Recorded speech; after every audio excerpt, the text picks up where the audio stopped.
여러분 안녕하세요. 통합지원 2반 선생님입니다. 이번 시간에는 국어 활동책을 꺼내서 공부해 봅시다. 국어 활동책을 꺼내고요. 잠깐 43쪽으로 잠깐 복습을 해보겠습니다. 43쪽에 보면 우리가 이미 학교에서 공부한 것이긴 한데 우리가 이번 단원에 바른 표정, 몸짓, 말투로 느낌을 살려 말하는 거를 배웠고 또 어떤 것을 배웠냐면 글에 대해서도 우리가 읽은 내용을 다른 사람한테 적절하게 설명해 주는 것도 배웠습니다. 동생한테 말할 때, 친구한테 말할 때, 여러 사람 앞에서 말할 때, 그리고 나보다 나이가 많거나 선생님한테 말을 할 때 그때 각각 어울리는 표정, 몸짓, 말투로 이야기한다는 거 배웠었죠. 이번 시간에는 어떤 것을 할 거냐면요. 이번에는 읽는 사람을 고려해서 생각을 쓰는 것을 배울 겁니다. 내가 쓴 글을 다른 사람에게 읽도록 할 때에도 내가 하고자 하는 말의 의미를 잘 전달할 수 있도록 주의해야겠습니다. 국어활동 44쪽부터 공부하겠습니다. 44쪽의 그림 한번 볼까요? 때로는 글보다 그림이 상황을 더 잘 이해할 수 있도록 도와주기도 합니다. 지금 그림 속 상황을 한번 볼게요. 교복을 입은 걸 보니 학생인 것 같은데 이 학생들이 계단을 평범하게 올라가고 있지 않죠. 제 위에 보면 지금 둘이서 서로 잡기 놀이를 하고 계시고 위험하게 지금 발 헛디디고 있는 것 같은데 3초 후에 넘어질 것만 같아요. 또 여기 가운데에 있는 여자 어린이 봅시다. 여자인지 남자인지는 모르겠지만 이 어린이 지금 계단을 2칸씩 막 올라가고 있네요. 왼쪽에 남자 어린이는 뭐 하고 있나요? 지금 계단을 한 칸씩 밟아서 내려오는 게 아니라 엉덩이로 타고 쭉 손잡이를 타고 내려오고 있네요. 이런 학생들을 보고 밑에 있는 어른이 얘들아 계단에서 그렇게 하면 위험해 라고 좀 화난 얼굴로 호통을 치시고 있는데 학생들은 전혀 듣지 않고 있는 것 같아요.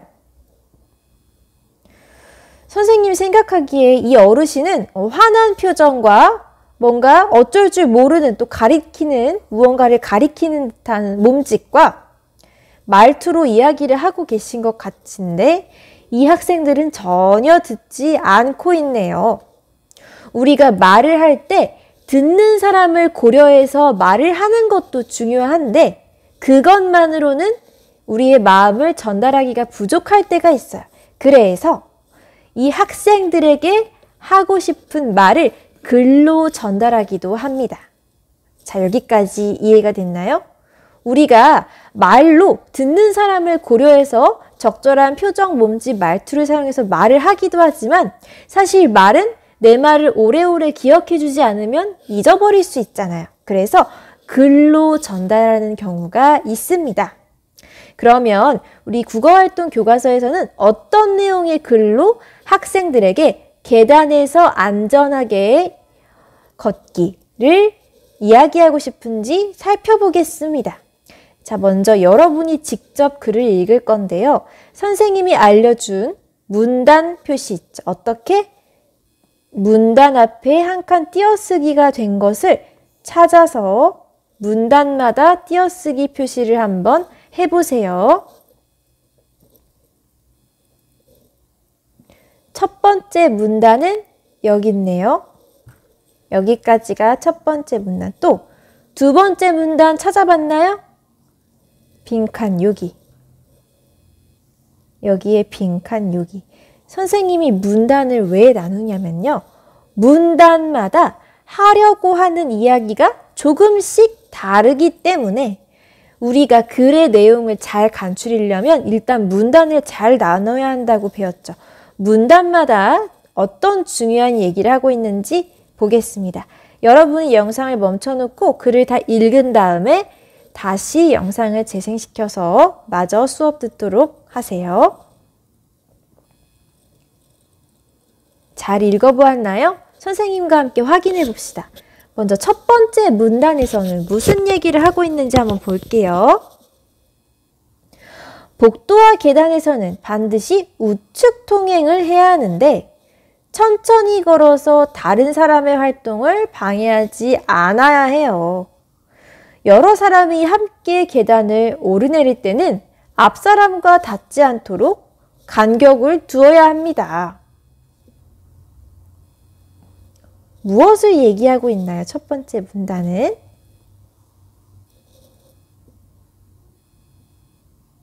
복도와 계단에서 다른 사람들과 함께 계단을 오르내릴 때 지켜야 할 점들을 이야기하고 있죠. 어떠한 거 얘기하고 있는지 한번 번호를 붙여볼게요. 복도와 계단에서는 반드시 어떻게? 우측 통행.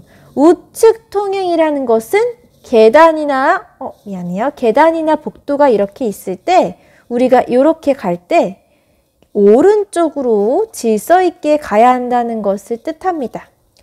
이렇게 가는 방향에서는 오른쪽으로 가고 반대로 위에서 오는 사람은 자기의 기준 오른쪽으로 이렇게 와야 서로 부딪히지 않겠죠. 각자 오른쪽으로 가도록 우측 통행을 합니다.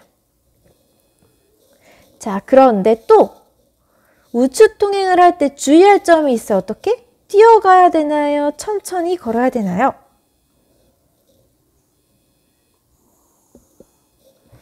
천천히 걸어야 됩니다. 왜? 뛰면 물론 내가 위험한 것도 있지만 다른 사람의 활동을 방해하지 않아야 돼요. 다른 사람이 예를 들어 무거운 짐을 들고 있거나 다른 사람이 빨리 걷기가 힘들거나 또는 다른 사람이 너무 많아서 뛸 수 없을 때 등등 나만 빨리 간다고 뛰어버리면 다른 사람과 부딪혀서 사고가 날 수도 있겠죠. 자, 그래서 여러 사람이 함께 계단을 오르내릴 때는 어떻게 해야 된대요? 앞 사람과 닿지 않도록 간격을 두어야 합니다. 마침 지금 코로나 상황이라서 거리두기 맨날 하고 있죠. 지금은 특수하게 감염병을 막기 위해 코로나를 예방하기 위해 거리두기를 하지만 거리두기 이전에도 코로나가 오지 않은 상황에서도 원래 앞 사람과 닿지 않도록 간격을 두고 갔어야 합니다. 물론 지하철 같은 데서 사람이 너무 많을 때는 어쩔 수 없겠지만 우리가 학교나 또 집, 아파트 등등 갈 때 앞 사람과 부딪히지 않도록 적당한 간격을 두고 가야 합니다. 자, 정리해보면 우리 복도와 계단에서 어떻게 가기? 우측 통행을 해야 해요. 우측 통행을 해야 되고 또 빨리 간다, 천천히 간다? 천천히 걷기. 참고로 천천히 뛰기라는 거 없습니다. 계단이나 복도에선 걸어서 다니셔야 합니다. 또 여러 사람과 함께 계단을 오르내릴 때는 간격 두기.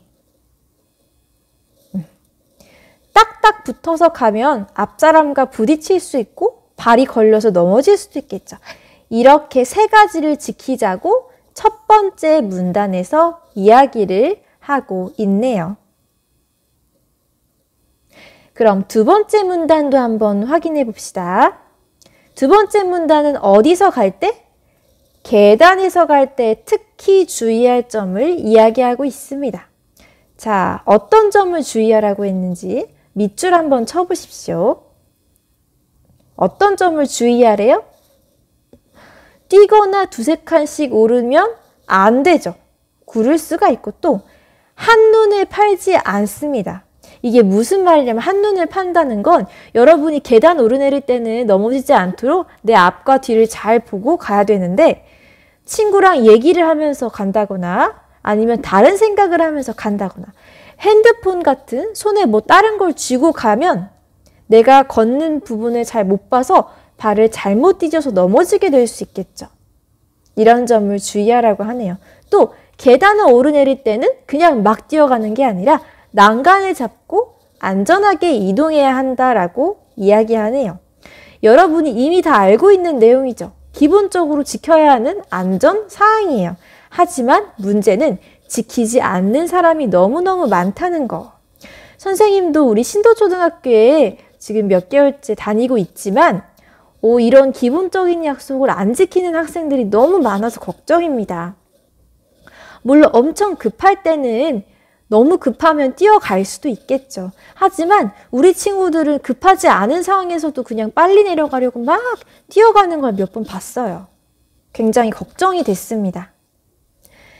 또 세 번째 문단에서는 뭐라고 이야기를 하고 있나요? 어떤 위험한 행동 절대 하지 않기, 계단 난간을 넘거나 타고 내려오기, 또 친구를 밀치거나 잡아당기기. 세상에. 아까 우리 왼쪽 페이지 44쪽에서 봤던 그림 중에 계단 타고 내려오는 남학생 있었죠. 계단 타고 내려오다가 굴러 떨어지면 정말 큰일 나겠죠. 특히 머리나 등 쪽을 다치면 너무 위험해서 수술을 해야 할 수도 있습니다. 또 위험한 행동, 묘기를 부린다던가, 나 계단 4칸씩 올라갈 수 있다 하고 장난친다던가, 또 친구를 밀치고 잡아당기고 하면 계단 위에서 특히 위험하겠죠. 계단의 이 돌출된 부분, 튀어나온 부분에 걸려서 다치기라도 하면 큰일이니까요. 선생님도 학교 다닐 때 몇 번 계단에서 구른 적이 있는데요. 너무너무 아프기도 아팠지만 부끄러워서 너무 힘들었습니다.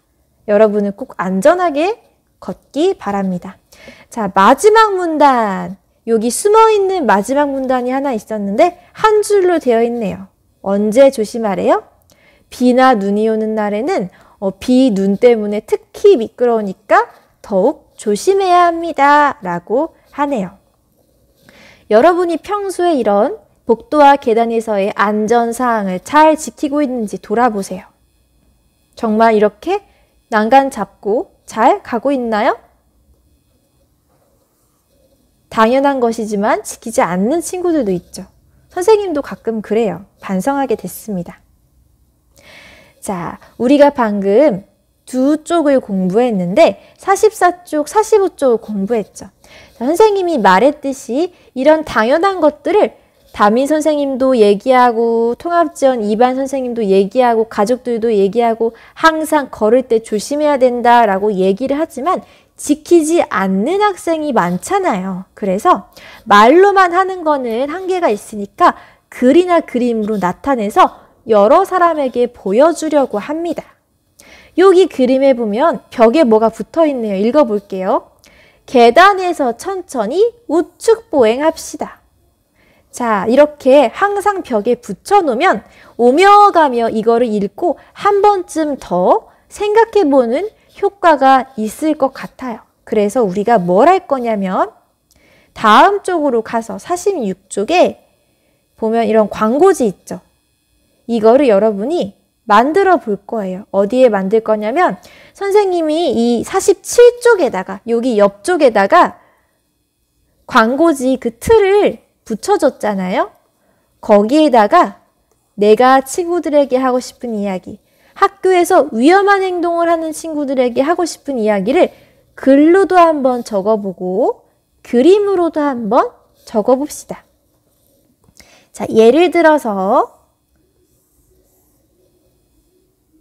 나의 광고지에 뭔가 사람이 이렇게 있고 말풍선에 우리 이렇게 하면 안 돼 라고 또는 이렇게 해야 돼 라고 만화처럼 그림을 그려도 되고 여기에 있는 것처럼 사진을 붙여도 되고 직접 그림을 그려도 됩니다.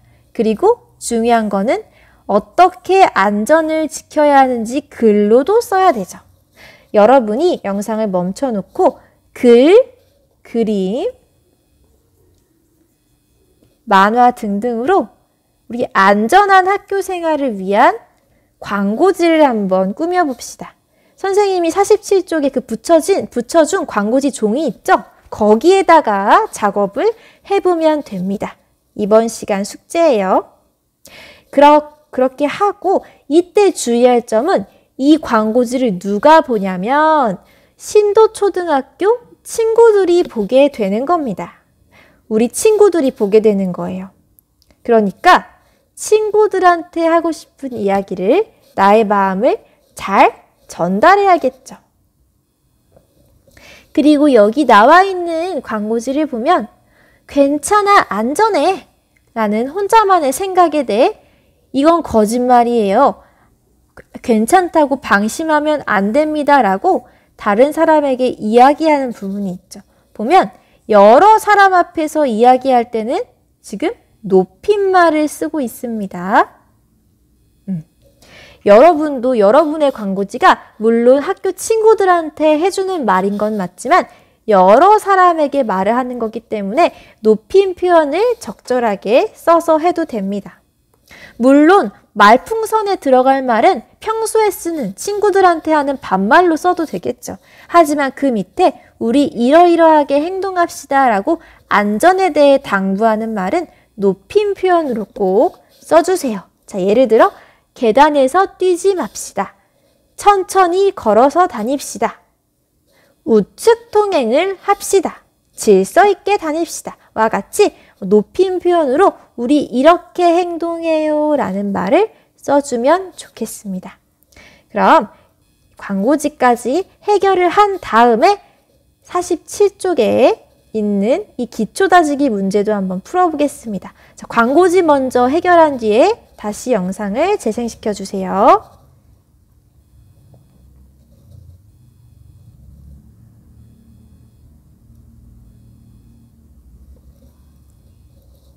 자, 광고지 만들어 봤나요? 너무 예쁘고 멋있게 꾸미지 않아도 됩니다.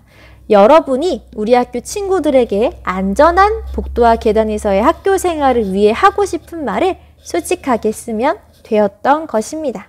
그럼 47쪽에 있는 문제 한번 풀어볼게요. 우리 교과서는 단원이 끝날 때마다 이렇게 맞춤법에 대한 문제를 풀 수 있게 되어서 좋은 것 같아요. 1번 볼게요. 자, 띄어쓰기를 정확하게 하지 않은 문장들이 있네요. 띄어쓰기를 바르게 해야 되는데 먼저 이 영상을 보기 전에 여러분이 스스로 한번 이 파란색 부분을 띄어쓰기를 바로 해서 적어봅시다. 그 다음 선생님과 맞춰봐요. 영상 멈춰놓고 띄어쓰기 바로 해서 한번 적어보세요. 어떤가요? 여기에 있는 표 띄어쓰기 다 해봤나요? 선생님과 한번 맞춰봅시다. 띄어쓰기 바로 했는지 앞에서부터 볼게요. 그 길은 공사 중이니 조심할 것이 아니라 조심할 것. 이렇게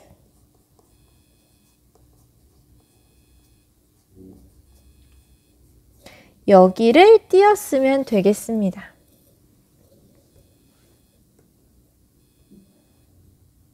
여러분이 나중에 띄어쓰기 맞춤법뿐만 아니라 이 문장을 구성하는 성분에 대해서도 나중에 배울 건데, 자, 조심할 것이란 말에서 이 조심해야 한다라는 말은 꾸며주는 말이기 때문에 한 칸을 띄는 것입니다.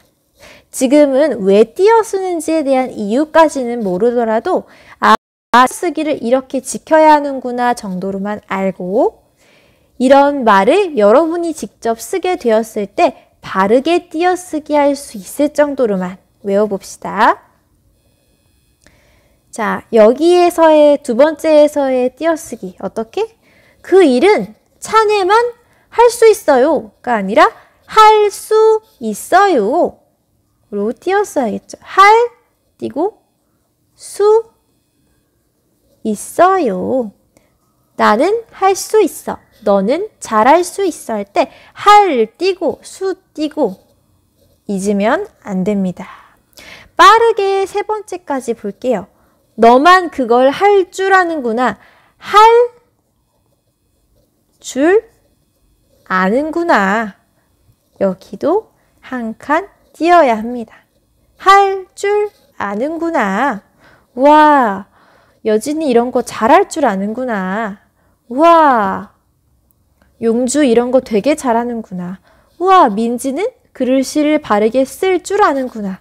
무엇 할 줄 아는구나 할 때 가운데에 한 칸 띄어 쓰는 거 잊지 마세요. 오른쪽으로 가볼게요. 아는 것임입니다. 아는 것이 힘입니다.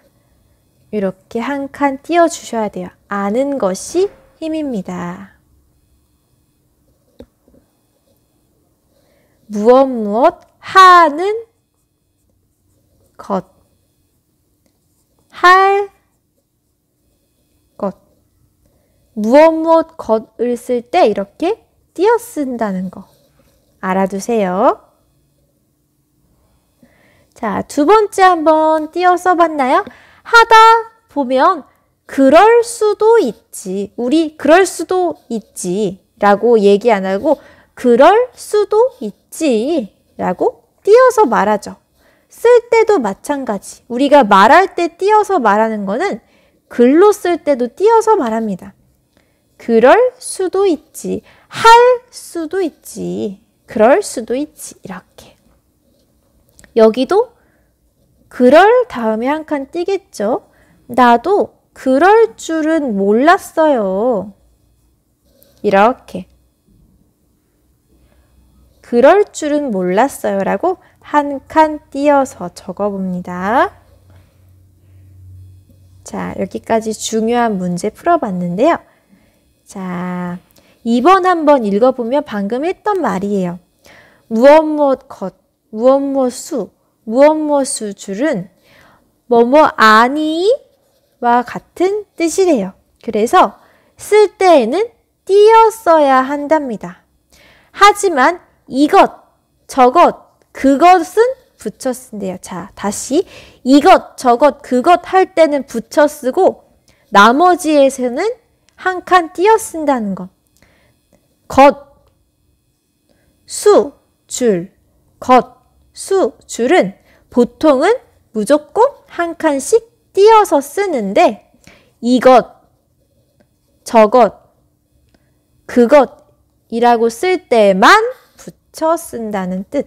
이건 앞으로 여러분이 문장을 많이 읽고 쓰면 자연스럽게 알게 되실 겁니다. 밑에 것, 수, 줄 동그라미 해볼게요. 것, 수, 줄. 자, 지금 이 것, 수, 줄에서 이것, 저것, 그것으로 된 거 없죠? 이것, 그것, 저것 없으니까 얘네들은 무조건 띄어서 써야겠네요. 자, 어떻게 띄어서 쓰냐면 마실 것 좀 주세요. 하는 수 없이 없지를 줄이야. 것, 수, 줄 앞에서 한 칸 띄기. 어떻게? 마실 띄고 것. 하는 수 없이 없지를 띄고 줄이야. 이렇게.